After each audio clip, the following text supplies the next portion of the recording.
بسم اللہ الرحمن الرحیم۔ آج کل ہمارے وطن عزیز میں ایک تحریک چل رہی ہے PDM۔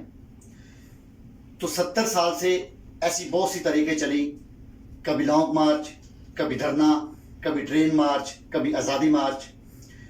تو کیا ان تحریکوں کا مقصد ملکی مفاد ہوتا ہے یا کچھ اور؟ کیا ان تحریکوں کا مقصد حب الوطنی ہوتا ہے یا کچھ اور؟ کیا ان تحریکوں کا مقصد وطن پرستی ہوتا ہے یا کچھ اور؟ تو اس کچھ اور سے مجھے ایک بھولی بسری بات یاد آئی۔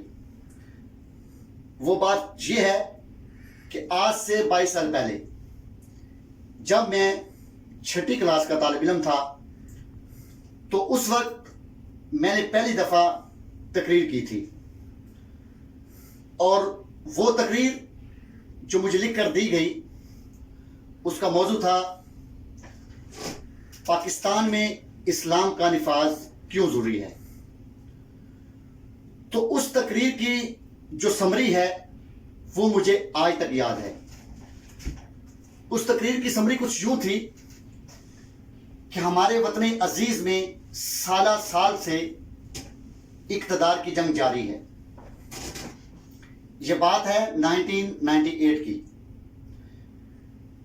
تو جو سیاسی پارٹی حکومت میں ہوتی ہے اس کا مقصد یہ ہوتا ہے کہ اس نے اپنے سیاسی مخالفین کو کچلنا کیسے ہے، اور جو اس کے لیے وہ اپنے اختیارات کو استعمال کرتا ہے، اپنا ہر حربہ استعمال کرتی ہے۔ اور جو پارٹیز حکومت میں نہیں ہوتی ان کا مقصد یہ ہوتا ہے کہ ہم نے حکومت کو گرانا کیسے ہے۔ اس کے لیے وہ جلسے نکالتے ہیں، جلوس نکالتے ہیں، ریلیاں نکالتے ہیں، اور ہر طرح کے ہتھ کنڈے استعمال کر کے حکومت کو گرانے کی کوشش کرتے ہیں۔ تو یہ تو بات تھی 1998 کی۔ تو اس وقت ہم بچے تھے، ہم نے رٹی رٹائی تقریر کر دی، ہمیں اس کے مقصد کا نہیں پتا تھا۔ لیکن جیسے جیسے بڑے ہوئے دیکھا کہ قافلی کی حکومت آئی، مشرف پریزیڈنٹ تھے، تو یہ سب پارٹیاں، سیاسی پارٹیاں مشرف کے خلاف ہو گئی۔ مشرف کی حکومت چلی گئی۔ ہم نے یہ سوچا کہ شاید مشرف غلط ہوگا، اس لیے اس کے خلاف احتجاج ہوئے، ریلیاں نکلی۔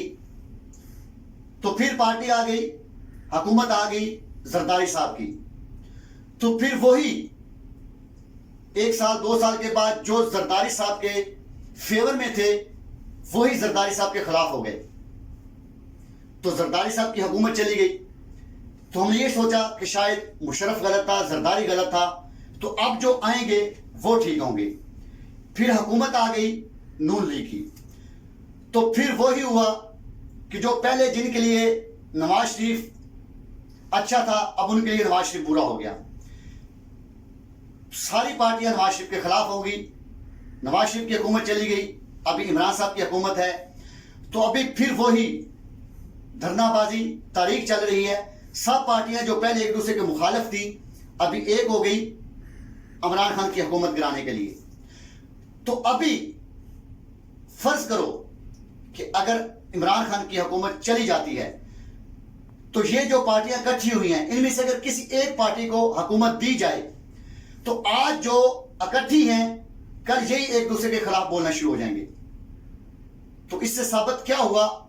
وہی بات ثابت ہوئی کہ یہ ملکی مفاد نہیں ہے، یہ اقتدار کی جنگ ہے۔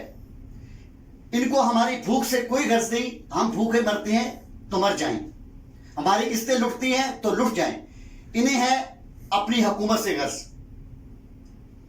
تو میں اپنے سیاسی قائدین کو یہی پیغام دینا چاہتا ہوں کہ اگر اللہ نے ان کو قائدانہ صلاحیت دی ہے تو اس کو ملکی مفاد کے لیے استعمال کریں، نہ کہ اپنی ذاتی مفاد کے لیے۔ جن حکمرانوں نے، جن لوگوں نے اپنی مفاد کے لیے ریاست کو اور اسلام کو استعمال کیا، ذرا تاریخ جا کر پڑھیں کہ آج ان کی قبروں کے نشان نہیں، اور اگر ان کی قبروں کے نشان ہیں تو لوگ ان کی قبروں پر دعا مانگنے کی بجائے جانا بھی پسند نہیں کرتے۔ اور جن لوگوں نے ریاست کے لیے، اسلام کے لیے اپنے مفادات کو قربان کر دیا، اپنی اولادوں کو قربان کر دیا، تو آج ان کی قبروں پر رونق لگی ہوئی ہے۔ تو یہی میری مشورہ ہے کہ جو بھی حکومت میں ہیں یا حکومت میں نہیں ہیں، ان کو میری یہی نصیحت ہے کہ وہ اپنے مفادات کو مد نظر نہ رکھیں، بلکہ ملکی مفادات کو مد نظر رکھیں۔ اللہ حافظ۔